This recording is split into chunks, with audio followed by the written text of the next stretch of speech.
The news continues to flow today. We got some interesting stuff to talk about, including tanking Brann updates, why you should be doing delves, and how to unlock a golden Murloc. That's right, let's get into it. 11.1 hotfixes are in today. Today's a reset day, and that means a few little hotfixes here and there. Preservation Evoker is going to see an issue fixed with their Dream Projection.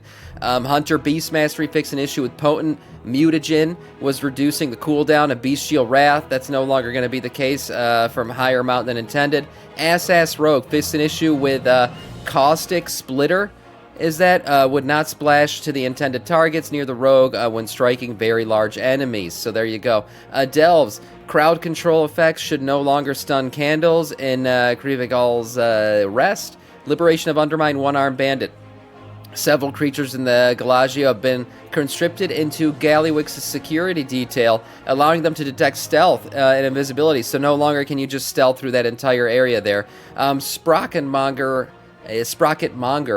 has had a nerf. We'll talk a little bit about that in Mythic and for the Race to World first. And then Chrome King Gallywix, they resolved a couple issues in his fight here, potentially leading to players getting prematurely killed, and then resolved an issue where some of the class spells, like Unholy Aura, could fail to strike Chrome King Gallywix. Other than that, a few item and quest fixes here and there. So not too long, but the reset today is 2 hours. Mythic Sprocketmonger. Yes, currently we got 2 guilds on this. They're doing the Race to World first. I guess he's a little bit too difficult, so we have a 5% reduction to his health here.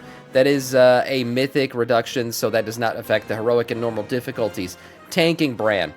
Evidently, tanking Brann is the go-to right now. So most people are using tanking Brann, and there's a reason for it. He's OP as shit.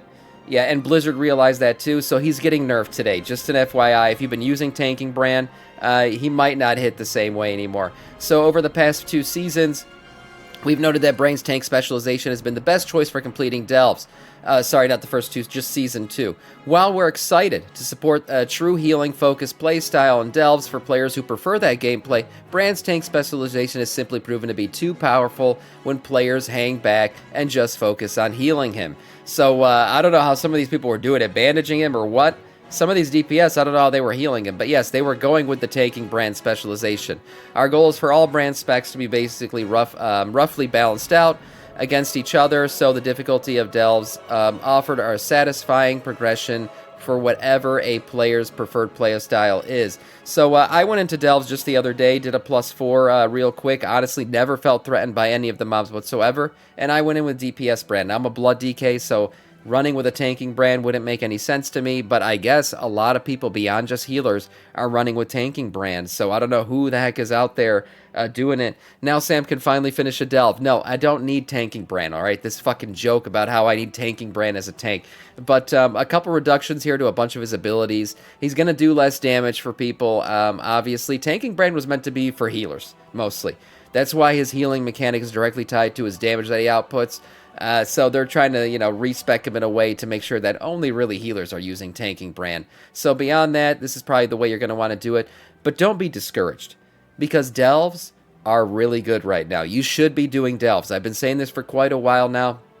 Delves are the best early progression in the game right now. You need to be getting in and doing your delves and filling out your vault and pumping it up to try to get to that +7, +8 range in terms of getting your delves all the way up. Now, +8 is going to give you that vault, as I've talked about before, the 649, 1 of 6 heroic gear. That's where you're going to really max out your delve gear for the week. But one of the immediate reasons to run delves this season is largely due to the item level gains.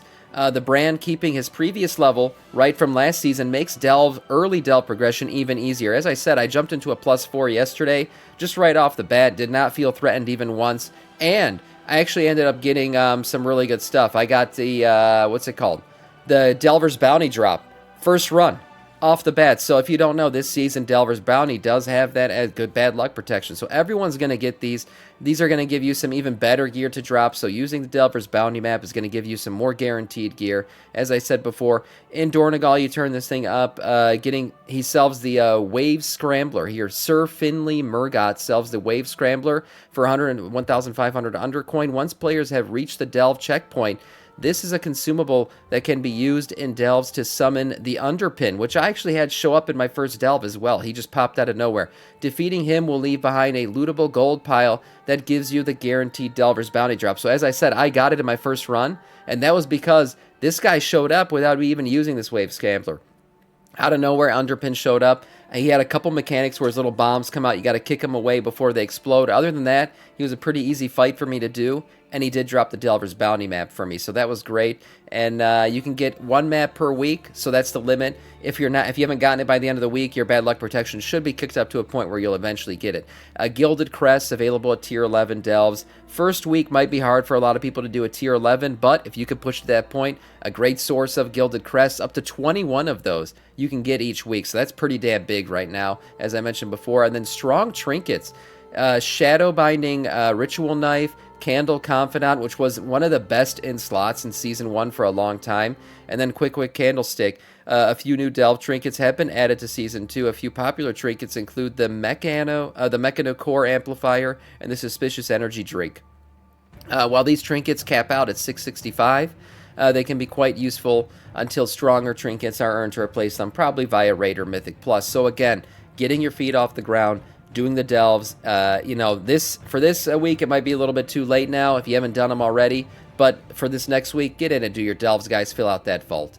The Golden Murloc. You guys remember when this thing was data mined and we were talking about, oh my god, where's the Golden Murloc going to come from? Well, we have confirmation now. It's a Blizzard Store item.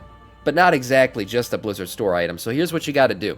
You have to buy one piece of gear off of the Blizzard Store, specifically a World of Warcraft item. Okay, so this is, it does not, what is this? The new pet, the Thruggle, as it's known, does not appear to have a minimum purchase amount requirement to earn it. According to the terms and conditions, the only requirement is that the specific purchase is a World of Warcraft product item. So if we go to the store right now, and you just want to buy the cheapest item possible to get the Golden Murloc, you can buy this limited edition BlizzCon art for $6.25. It's American dollars. $6.25 will basically net you the Golden Murloc. There's a few other things on the cheap end here. Little keychains for $9 here, a phone case for $9. A few other things. What is this? A magnet here for $10, and then you start to, increase here. Look at this, Funko Pops for a little $13. Not bad. You get a little Murloc with it. So the items start to increase in price here as I go, but you get the idea here. You can basically buy this thing for $6. So if you really want the Golden Murloc, that's been a go-to for you. You want it. It's a cool looking little Murloc boy. He's got like little gold coming off of him as well. Yeah, easy one to get. What about Canadian dollars? I wouldn't know. I'm not Canadian. And once Canada's a 51st state, then you'll be able to use American dollars, so it doesn't really matter. Besides that, jazz up your life with the Undermine original soundtrack. That's right. You've been loving the Undermine music. It's been your thing. Well, now you have 26 minutes of smooth goblin jazz available for you on YouTube. That's right.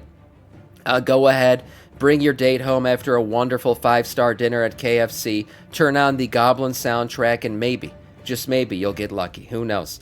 But that is it. Not much in terms of news beyond that. We'll be back tomorrow to dig more into what is going on in World of Warcraft.